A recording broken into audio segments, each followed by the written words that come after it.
Hola, buenas tardes. Estamos en una transmisión de 100 horas de activismo. De hecho, nuestra última transmisión de este ciclo de proyecciones que hemos tenido en Filming Latino desde el 10 de septiembre. Y bueno, hoy concluimos con esta etapa de nuestra estancia en Filming Latino. La muestra continúa, no crean que esto ya acaba. De hecho, pues seguimos en Movies con la retrospectiva a la directora argentina Albertina Carri. Por ahí pueden checar su trabajo hasta el 15 de octubre. Y bueno, nos vemos muy pronto ya el 8 de octubre en Guerrero de manera presencial. Y también vamos a estar en canal SPR, en canal abierto, para que puedan también seguir algunas de nuestras películas que tenemos en este tour 2020. Ya saben, chequen toda la programación en nuestra página web.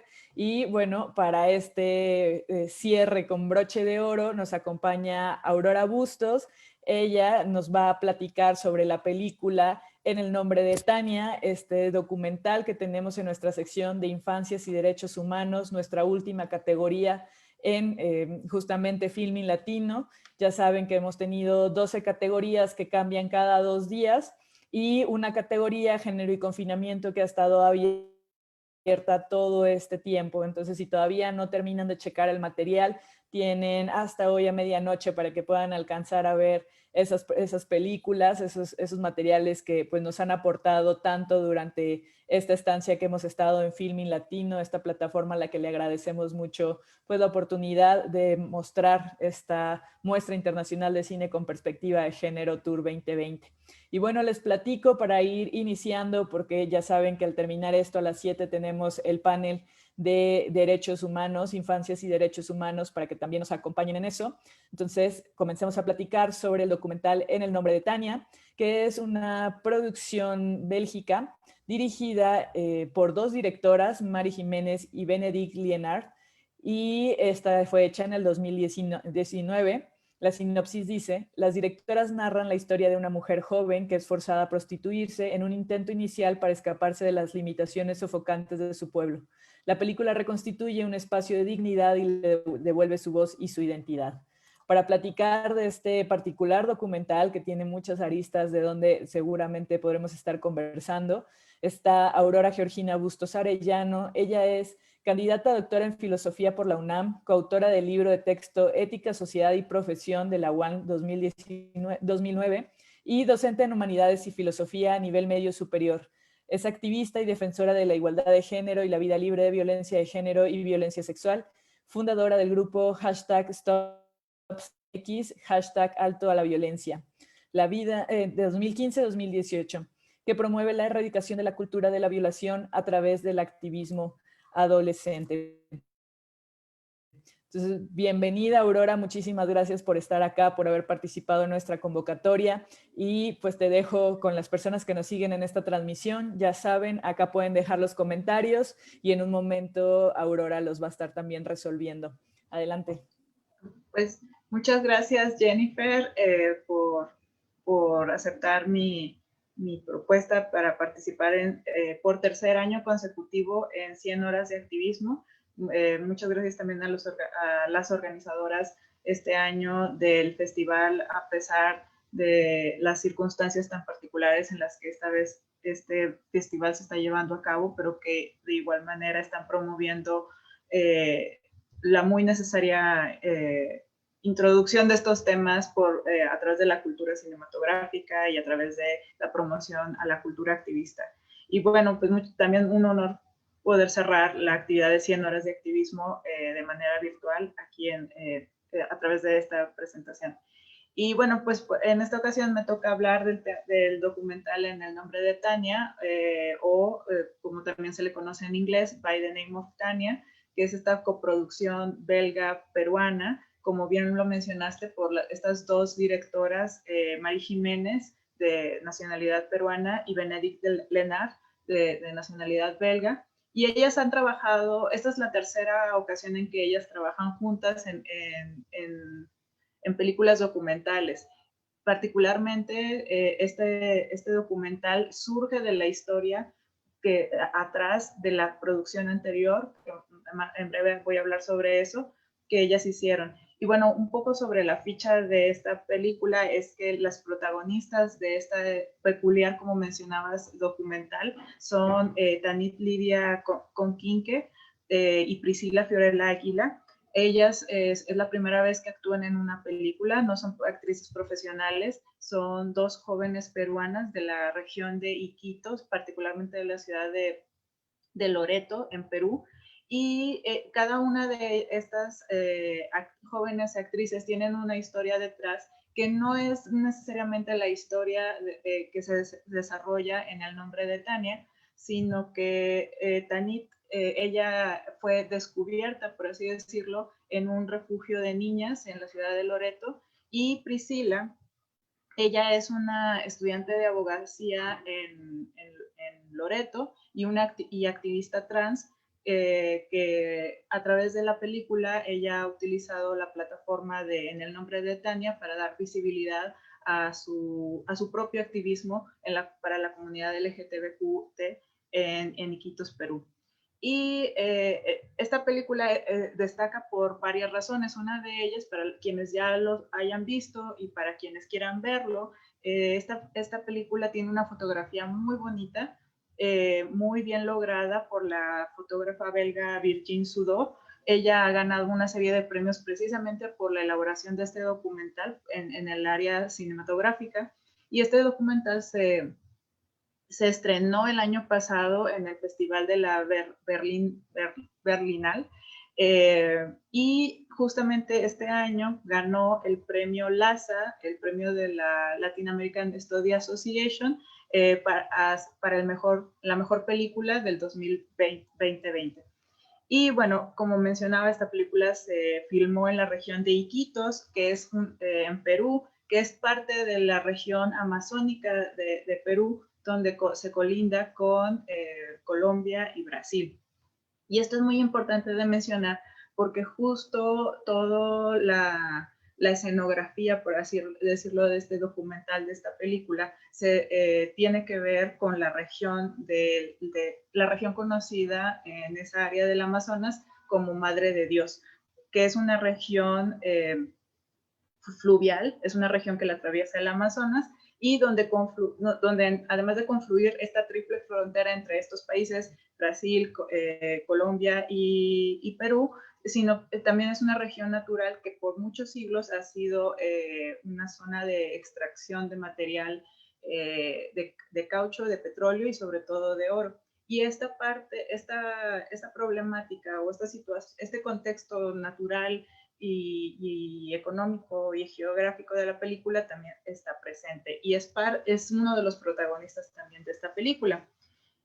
Y bueno, la historia que quiero contar, que es la historia en el nombre de Tania, es que como lo mencioné al principio, Bernard y Jiménez, las dos directoras de este documental, ya habían trabajado anteriormente en otros documentales. Específicamente en el 2013, ellas produjeron un documental sobre la extracción minera en Perú y particularmente sobre mineros que se dedican a la venta de carbón en esa misma región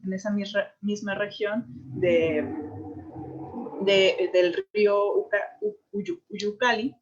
Y este documental se llama en el 2013 Sobre las brasas. Cuando Bernat y Jiménez estaban realizando este documental, ellas conocieron entre los protagonistas de este documental a un joven que estaba en prisión, un joven de 15 años, que les contó su historia. Y esta historia es que él llegó a prisión, él se dedicaba a ser recolector de pepitas de oro en la región de Madre de Dios, donde se desarrolla el documental En el nombre de Tania, y que él estaba recolectando a sus 15 años pepitas de oro porque quería tener la suficiente cantidad de dinero para poder regresar al burdel donde había conocido a otra joven, a otra adolescente de la cual se había enamorado, pero que ésta no podía salir de ese burdel porque tenía una deuda con el dueño del burdel.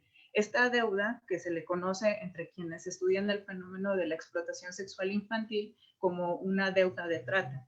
Y entonces Bernard y Jiménez exploraron más esta historia, la historia de este primer joven, y contactaron a las autoridades y a policías de la Unidad Especial de Tratamiento de Víctimas de Violencia Sexual y de Trata de Personas en Iquitos, y coincidieron con uno de estos, con un policía que estaba dedicado a esta unidad de atención a víctimas especiales, y este policía contribuyó con ellas en su investigación, dándoles a ellas un USB que contenía cientos de testimonios y declaraciones legales de jóvenes, adolescentes y niñas que habían sido rescatadas de esta situación de explotación sexual infantil y comercial en la región de Iquitos, específicamente en la ciudad de Loreto y en las ciudades aledañas.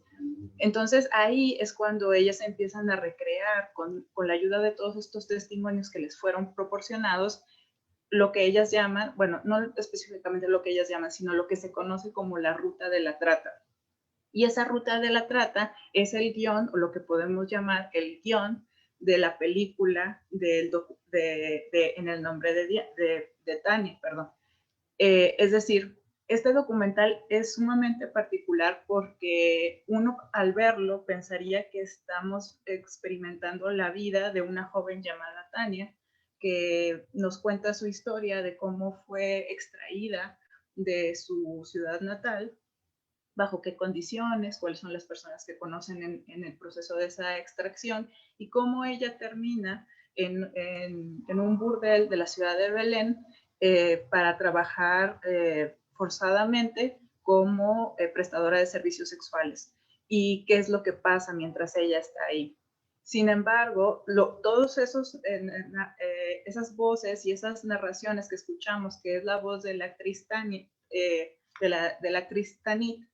eh, no es un solo relato, son todos esos cientos relatos verídicos que las dos directoras, Jiménez y Lenart, encontraron, y a través de esos testimonios construyeron toda esta historia En el nombre de Tania.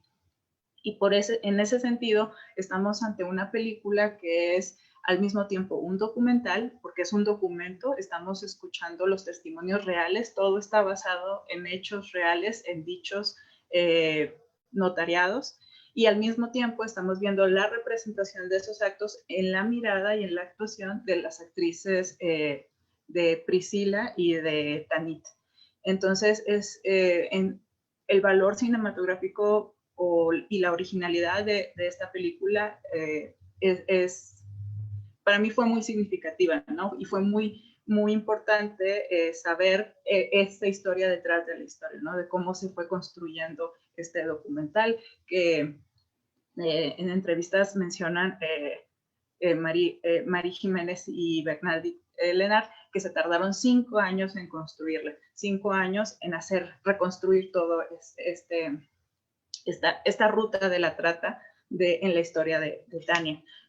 Y bueno, una cosa que es muy importante ahora que estoy hablando de la ruta de la trata, es que este documental, aunque en muchas de las descripciones de la película se puede decir que habla sobre temas de prostitución infantil,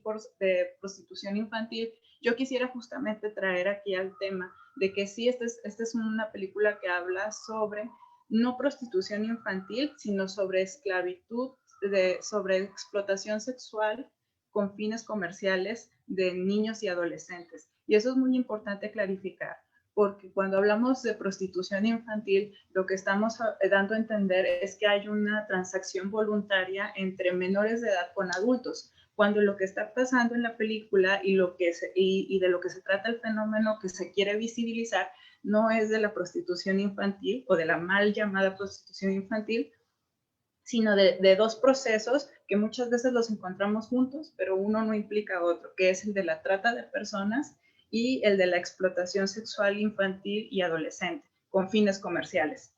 Y bueno, voy a aclarar primeramente esos dos conceptos. El primero, que cuando hablamos de trata de personas, y esto sucede en la película, estamos hablando de un proceso de extracción de una persona de su lugar de origen o de vivienda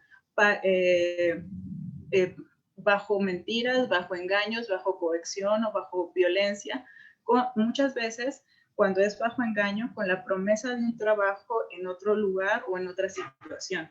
Pero cuando se llega a ese lugar y cuando se logra extraer a esa persona bajo engaño, a lo que está destinada esta persona no es al trabajo que se le prometió, no es a las condiciones de vida que se le hizo pensar que iba a obtener, sino muchas veces a formas de esclavitud laboral, algunas veces en muchos casos sexuales, a tráfico de órganos o a veces a la mendicidad. Entonces, ese es el fenómeno en general de la trata de personas. Y cuando la trata de personas con fines de extraer a una persona, particularmente menores de edad y entre ellos niños y adolescentes, con fines de explotación sexual, esta explotación sexual no necesariamente tiene que ser con fines comerciales, pero puede ser, ¿no? Y en este caso, ese es el camino que vemos nosotros en el documental En el nombre de Tania, donde justamente tenemos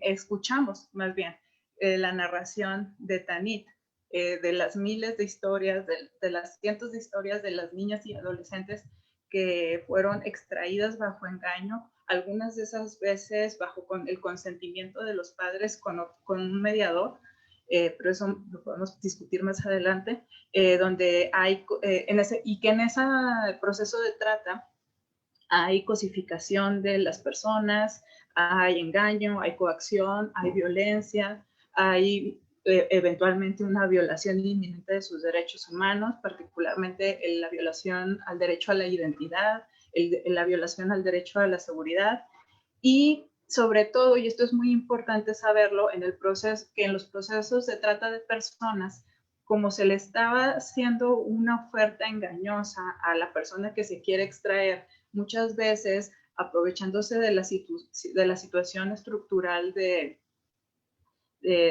pobreza o desigualdad en la que ésta vive, muchas veces esa promesa es una promesa de un trabajo mejor. Pero como esa persona, por diferentes situaciones, podría no estar en las condiciones para moverse físicamente de un lugar a otro, adquiere una deuda con la persona que la extrae, en el sentido de que esta persona, la que la extrae, el tratante, dice, yo te voy a transportar del punto A al punto B para que tengas un mejor trabajo. Pero como yo, entre comillas, invertí dinero de transportación, de alimentos, de hospedaje para que te muevas del punto A al punto B, entonces tú me vas a generar una deuda que con tu trabajo posteriormente me la vas a pagar. Y ese tipo de engaño, de artilugio, desafortunadamente es el que gancha en muchos sentidos a las víctimas de trata con sus tratantes, porque esa deuda nunca decrece. No va a haber trabajo suficiente que ellas realicen para liberarse de esa deuda y por lo tanto liberarse de ese compromiso. Esa es una de las características principales de cualquier proceso de trata y de abuso en general, por el cual muchas de estas, y particularmente niños y adolescentes, quedan atrapados en este ciclo. Ahora, cuando esta trata de personas se convierte en esclavitud sexual con fines comerciales, encontramos que hay claramente incidentes de violencia sexual, maltrato, violación, embarazo forzado o abortos forzados, violencia psicológica, una alta prevalencia de enfermedades de transmisión sexual entre la población que es objeto de esta explotación sexual. Y bueno, y esto es en general para hablar de algunos de los temas que se van narrando. Obviamente, una de las ventajas de este documental es que todo esto de lo que estoy hablando se podría ver desde una visión objetiva, pero en realidad nosotros estamos conociendo el proceso subjetivo estamos aprendiendo desde la subjetividad de quienes son víctimas o sobrevivientes de este proceso de trata de personas y de esclavitud sexual infantil y explotación comercial. Y nosotros tenemos la tarea de ir no extrayendo, sino como encontrando todos esos temas y encontrando todos esos fenómenos, porque nosotros estamos siguiendo la narración de la propia Tania, estamos siguiendo todos sus ires y vaivenes, en el sentido de toda la confusión que ella vive, toda la despersonalización que hace, que ella tiene que hacer de su cuerpo ante todos estos procesos de violencia. Y todo eso son expresiones reales de esta película. Esto es el tema en general de la trata y de la explotación. Pero ¿cuáles son las condiciones y por qué es importante remarcar que esto está pasando en la región de Iquitos, en Perú?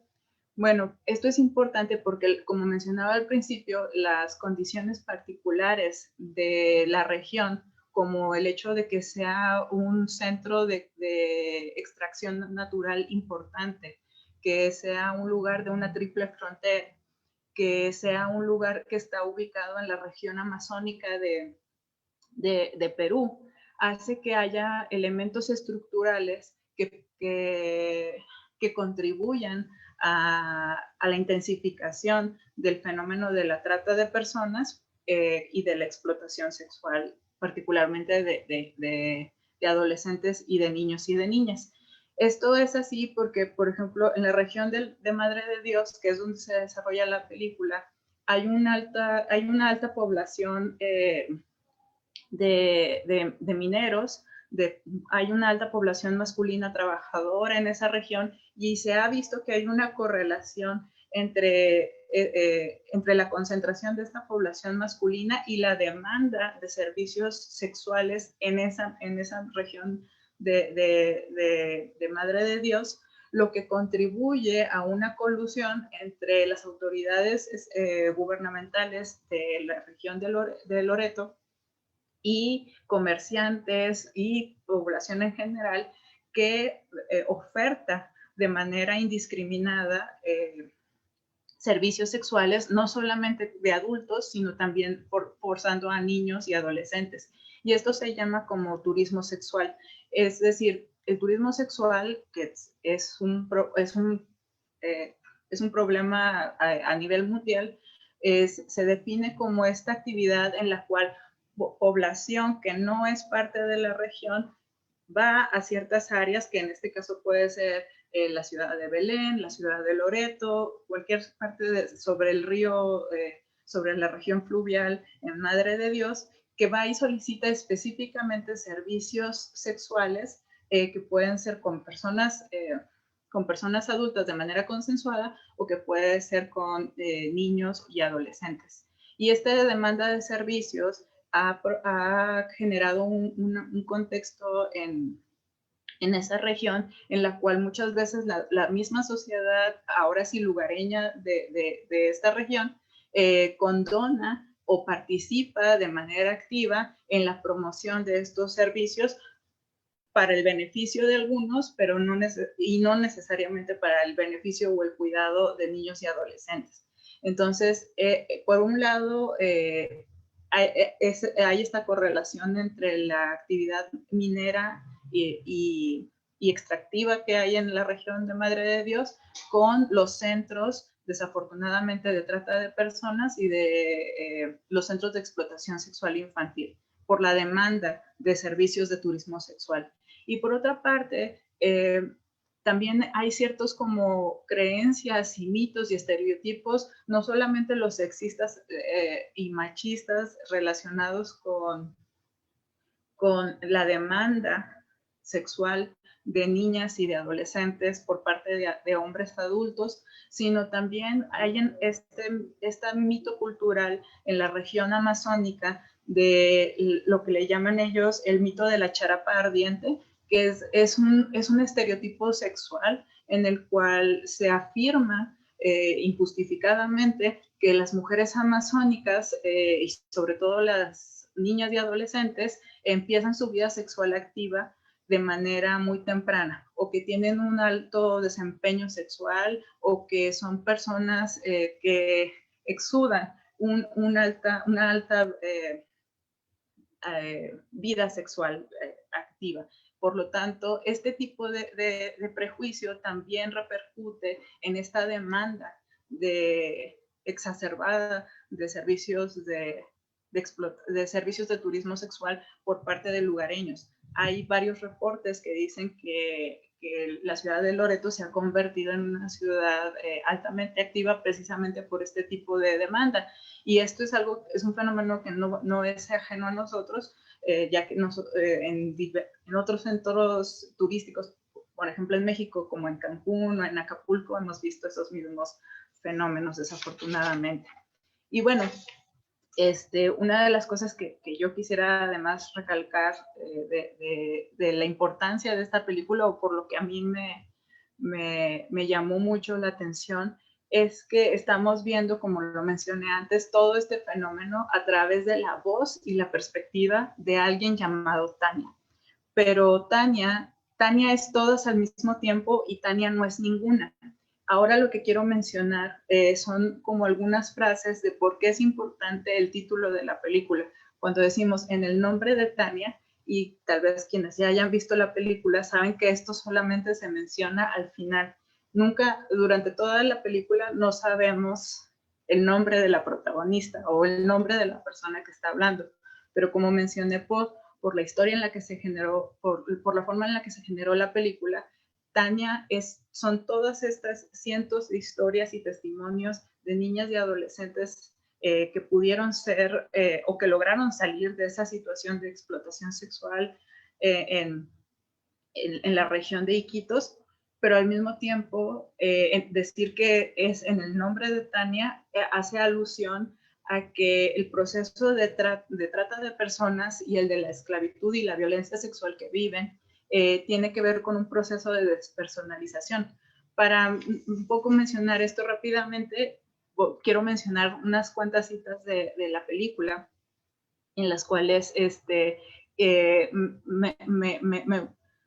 me llegaron mucho, pero también me hicieron pensar mucho sobre los efectos tanto estructurales y psicológicos de este fenómeno. Por ejemplo, en una parte de la película escuchamos la voz de Tanit diciendo, tu memoria es que los policías o las autoridades que logran extraerla de esta situación le dicen, tu memoria es un caos.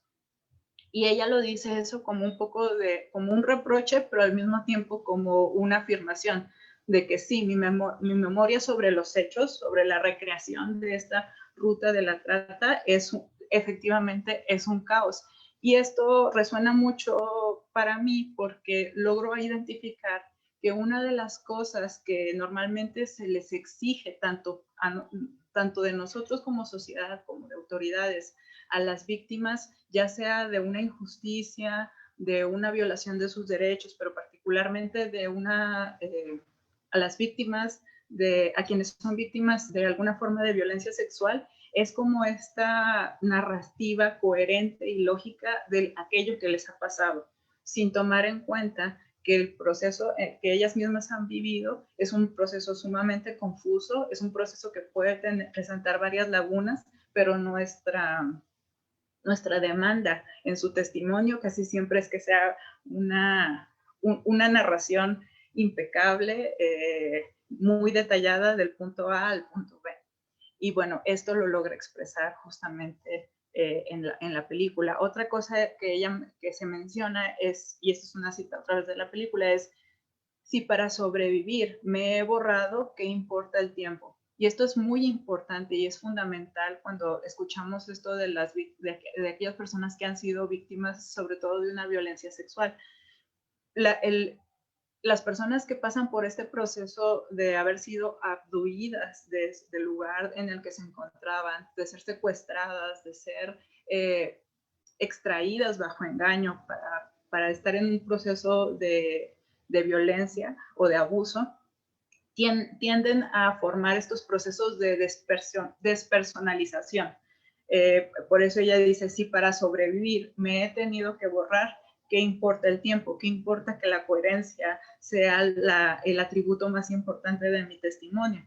Entonces, procesos de despersonalización, de disociación, anulación de la vida afectiva, todo el tiempo para quienes vean el documental o quienes ya lo hayan visto, seguramente se darán cuenta del tono neutro en el que Tanit nos está hablando de experiencias tan dolorosas o experiencias que podrían ser para nosotros el espectador desde fuera sumamente traumáticas o sumamente difíciles de confrontar, pero el tono de la voz de Tanit se mantiene todo el tiempo, y esto es porque es la causa, es el efecto de un proceso de negación del cuerpo, de negación de los afectos que las víctimas de trata tienen que adoptar para precisamente sobrevivir.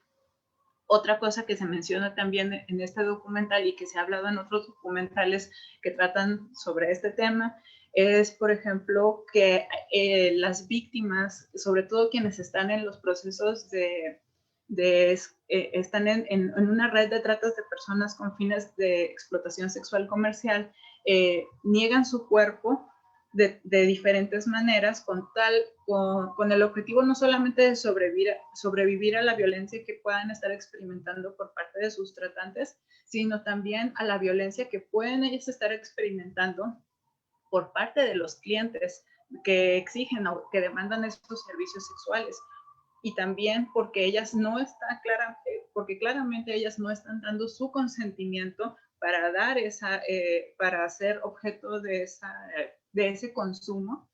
Y por ello es que muchas de ellas recurren al uso de sustancias como el alcohol o ciertas drogas.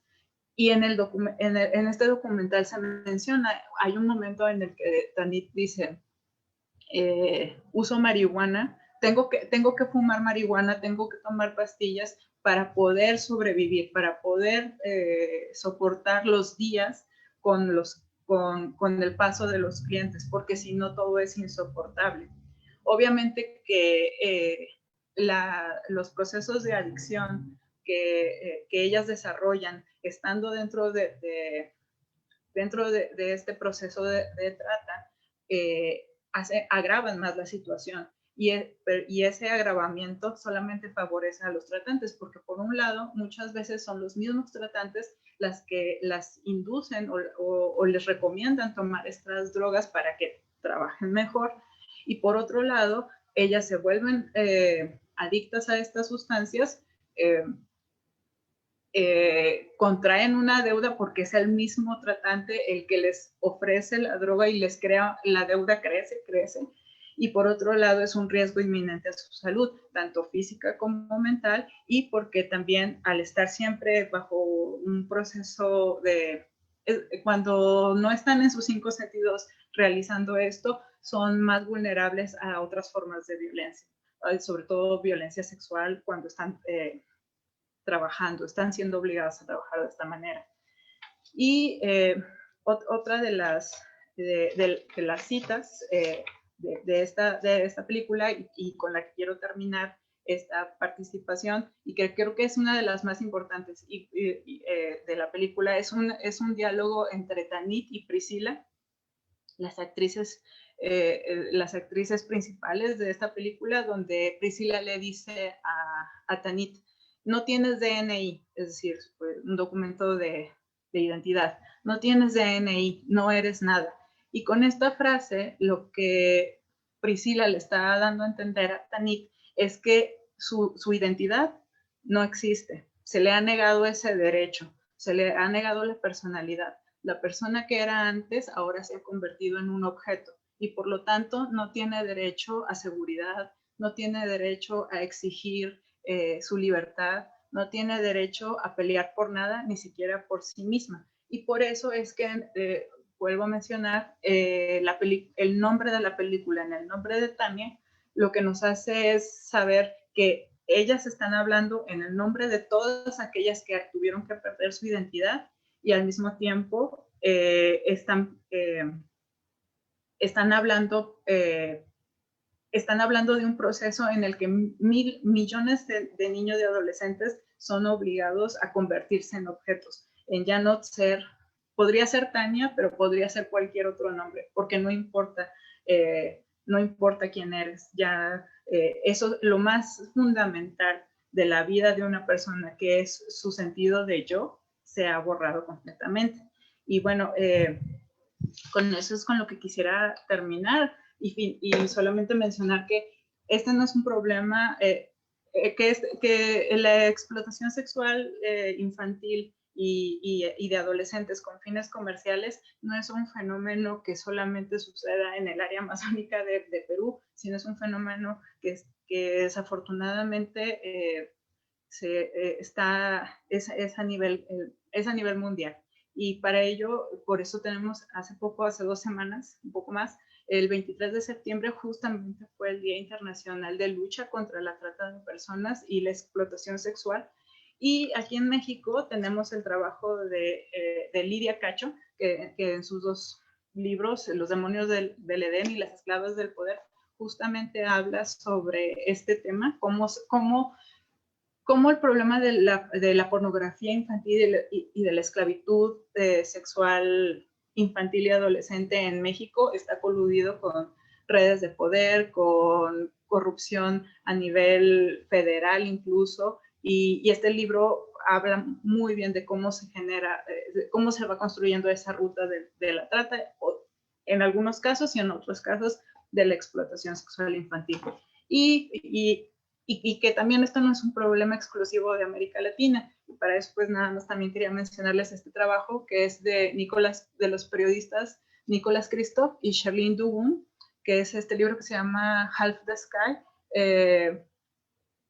Turning Oppression into Opportunity for Women Worldwide, y en el que se habla de cómo la esclavitud sexual es una de las 3 formas, además de la analfabetización y de la mortalidad materna, cómo la esclavitud sexual, aunado a esos 2 problemas, son una de las formas más sistemáticas en las que se perpetúa la opresión contra mujeres, y en este caso contra mujeres y niñas. Y bueno, con eso pues quisiera terminar mi intervención de 100 horas de activismo, y pues muchas gracias por escucharme. Muchas gracias, Aurora.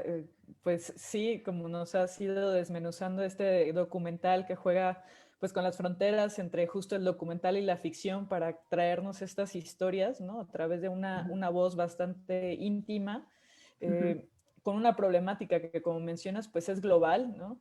Que es sistemática, que pues atraviesa a las mujeres, ¿no? Y por parte del patriarcado, y que justamente no debe de confundirse de ninguna manera, ¿no? Ni mencionarla como trabajo, ¿no? O sea, ahorita decías un poco como de que las obligaban a trabajar, pues no, o sea, las estaban explotando, ¿no? Todo el tiempo.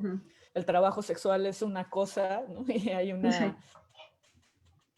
una decisión de parte de las personas que tienen esto, ¿no? Que deciden hacer este trabajo, y otra cosa justamente es la trata de personas, ¿no? Y la explotación sexual. Entonces, pues sí, es una problemática importante que estemos dialogando desde acá, que para eso justo sirven estos foros, para hacerla presente, para visibilizarla, para seguirla reconociendo, ¿no? Y bueno, te leo un comentario para que nos ayudes ahí a ir respondiendo. Hugo Miller dice, ¿qué tal? Saludos. ¿Sabes cuál es el proceso que se debe de seguir con una persona que fue víctima de trata? En este caso, explotación sexual, para reintegrarla a la sociedad de la mejor manera posible. Bueno, para empezar hay que señalar qué tipo de trata. Como lo mencionaba al principio, no todos los fines de la trata de personas son los de la explotación sexual. Y el concepto de reintegración puede ser complicado en este sentido. Entonces, primero tendría que ser de qué tipo de trata estamos hablando. A veces la trata puede ser con fines de explotación laboral, como por ejemplo la explotación laboral doméstica, que eso es un fenómeno que se da muchas veces aquí en ciudades grandes como la Ciudad de México, donde se extrae a personas de comunidades más alejadas o de comunidades más pequeñas para que trabajen, se les hace una promesa de trabajo de ciertas condiciones, pero esas condiciones no son cumplidas o son insuficientes para tener un trabajo digno o donde haya una seguridad laboral como la que todos tenemos derecho de tener. Y por lo tanto, por cuestiones sociales, estas personas pueden asumir que no hay de otra manera, que esa es una forma de tener una remuneración y por lo tanto ahí es donde se deben de quedar. Entonces, sí hay que ser muy cuidadosos, uno, con establecer, cuando estamos hablando de trata de personas, cuál es la finalidad de esa trata de personas, y dos, cuál es el contexto en el que se está dando, y tres, ser cuidadosos con el término reintegrarlos, porque, y esto me hace recordar la primera vez que participé aquí en 100 horas de activismo con ustedes en mi género, que tuve la oportunidad de hablar precisamente del tema de un documental que se llamaba Pani, y en el que se hablaba particularmente sobre el consumo de drogas en Nepal, pero había el caso de trabajadoras sexuales que estaban en este proceso, que ellas no eran trabajadoras sexuales que fueron extraídas de su lugar de trabajo, o sea, no fueron objeto de tratas, pero que habían sido, que estaban consumiendo esta droga Pani para poder sobrellevar el trabajo que ellas hacían. Era un caso particular, pero cuando se les trataba de reintegrar, era muy difícil esa reintegración o reinserción porque era sin tomar en cuenta las condiciones estructurales, por ejemplo, por las cuales habían optado por ese trabajo, por las que una vez que eran extraídas de sus centros de explotación o de trabajo, ellas regresaban y muchas veces eran por temas como el de la adicción a las drogas. Y este libro, el de Nicholas Kristof y Charlotte Boone, lidia muy bien con ese tema, nos explica que muchas veces para nosotros dicen, no, pues es un tema de crear nada más oportunidades y reintegrarlos, pero realmente no es así. Para saber más sobre eso, yo les recomiendo consultar el grupo aquí en México que se llama Rostros de la Trata, Realidades sin Frontera, que justamente ellos se dedican a trabajar con personas que pueden ser objeto de trata y con casos de personas que han salido de ese círculo de la trata. Es muy difícil. Es un poco parecido a veces como a los círculos de la violencia, porque implica mucho, y esto no lo mencioné, implica mucho el abuso psicológico y emocional de las víctimas. Muchas de ellas padecen, y en el documento, en el nombre de Tania se ve este tema, se ve cómo ellas desarrollan desafortunadamente síndrome de Estocolmo, desarrollan también síndrome de indefensión aprendida, y la combinación de estos dos fenómenos hacen que sea muy difícil que ellas quieran salir porque están convencidas, ellas o ellas, están convencidas de que ese es el lugar en el que pertenecen, de que han establecido una relación afectiva con su abusador o con su tratante. Entonces, hablar de reinserción o reintegración es complicado. Así es, sí, es como de los procesos más difíciles. Y justamente tenemos otra pregunta de Celsin Nuria Flores, que dice, saludos, ¿cuáles otras consecuencias a nivel emocional hay para las víctimas cuando les anula la identidad después de que llegan a ser rescatadas? ¿Qué pasa con las personas explotadas sexualmente cuando nunca llegan a salir de estos lugares? Bueno, pues un poquito de esto hemos platicado en la respuesta anterior, pero específicamente los procesos psicológicos que ellas llegan a experimentar son ansiedad, depresión profunda, son despersonalización, rabia contenida, procesos de descorporalización tan grandes que las llevan a autodañarse en algunos casos. También se ha observado que cuando se habla con ellas en procesos terapéuticos, ellas no se reconocen a sí mismas como víctimas de abuso. Y eso es muy importante de observar porque, y el documental de En el nombre de Tania nos permite saber eso. Es muy recomendable verlo porque lo que mencionaba en el análisis de la película es que nosotros observamos que ella está hablando en un tono neutral de lo que le pasó.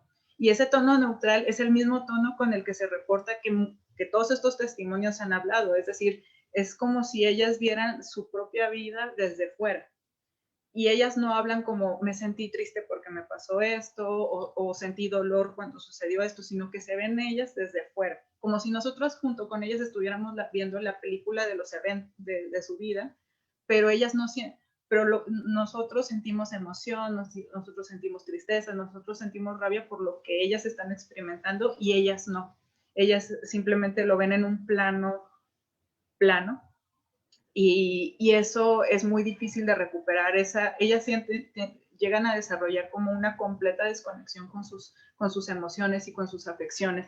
Y ese es un proceso muy largo de recuperar, porque lo que también a nosotros nos permite ver es como una sistemática, como ellas vivieron de manera sistemática y continua tantas violaciones a sus derechos, tantos abusos, tanta violencia, que se hicieron, para poder sobrevivir, se tuvieron que hacer inmunes a ello. Entonces, eso también es parte de los procesos psicológicos y como mencionamos, muchas de ellas es muy difícil, precisamente como ellas no se ven a sí mismas como víctimas de un delito o como víctimas de una injusticia, es muy difícil que ellas justamente rompan ese círculo porque desarrollan síndrome de Estocolmo o porque desarrollan síndrome de la indefensión adquirida. También no la mencioné, pero hay una cita que dice Tanit en la película, que es me costó mucho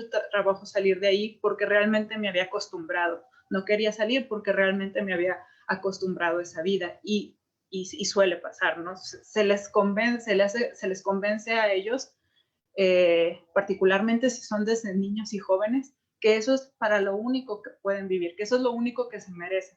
Y por supuesto que pues no es el caso.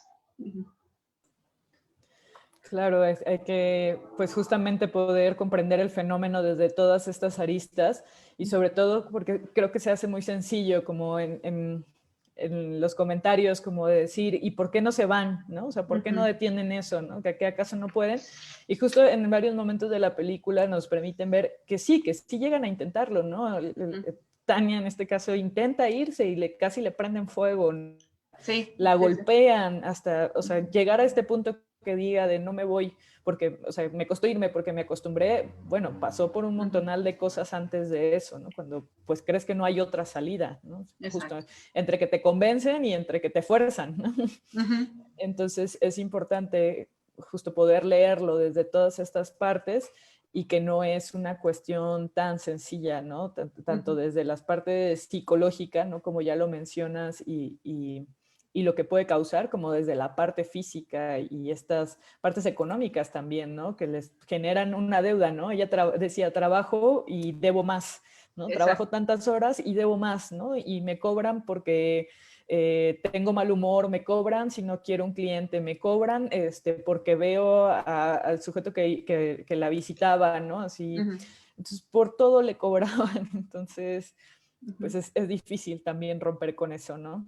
Una cosa un poco rápido para mencionar de esto, de por qué es también difícil salir y que no lo mencioné tanto, es por las condiciones estructurales de desigualdad también en las que ellos viven y de pobreza, en esta región en particular. No quiero decir que en todos lados es así, porque en otros, hay un estudio que consulté justamente para esto, de la misma región de Iquitos, donde las personas que ya no salían de este círculo de esclavitud sexual, era porque decía, es que trabajo en esto porque tengo hambre, que eso también es fundamental, ¿no? O sea, o trabajo en esto porque necesito dinero, porque en mi casa ya no me daban, porque yo quería ir a la escuela y quería mi uniforme, pero no me daban en mi casa porque no tenían dinero, toda esta situación estructural, y entonces esta era la única opción, ¿no? Entonces también muchas de ellas se quedan ahí porque ese se convierte en un tipo de hogar, en un tipo de sustento económico, en un techo para ellas, y eso nos hace ver también de toda la responsabilidad estatal y societal que tenemos en este fenómeno. Entonces, es más complejo.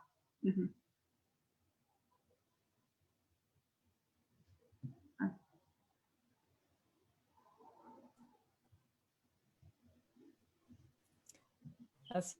Transmisión, Aurora, no sé si quieras Sí. agregarnos algo más sobre la película. Pues que se los recomiendo. Sobre tu Pues que estoy muy agradecida por. participación. Ajá.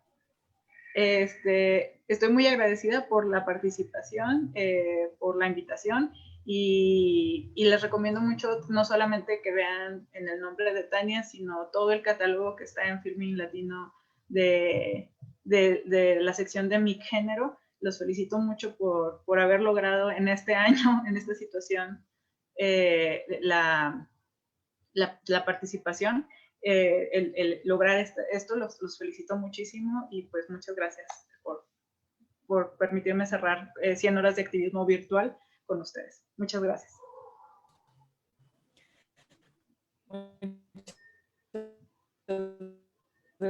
Gracias, Aurora, por acompañarnos, por estar. Y pues los invito a que nos sigan acompañando. Al final de esto, ahorita a las 7, iniciamos con el panel de infancias y derechos humanos, para que se queden por acá. Y que recuerden que seguimos con nuestras actividades también en Movies, con la retrospectiva de la directora y guionista Albertina Carri. Por ahí tenemos 6 de sus largos y 5 cortos, un programa con 5 cortos a los que pueden acceder por $2. Entonces, por favor, chéquenlo, está súper bueno el contenido. Tuvimos una masterclass con ella, si se la perdieron pueden checarla acá en nuestro timeline de Facebook, también por aquí quedó registrada. Y pues mañana iniciamos nuestras transmisiones en televisión abierta también por Canal 14 en SPR, pueden consultarlo en nuestras redes sociales, ya saben, Twitter, Facebook e Instagram, @migénero. Y pues muchísimas gracias por habernos acompañado durante todo este ciclo, desde el 10 de septiembre que estamos acá transmitiendo. Y continuamos las actividades hasta el 25 de octubre, así que no se pierdan todavía lo que tenemos por acá. Muchísimas gracias, Aurora. Nos vemos pronto.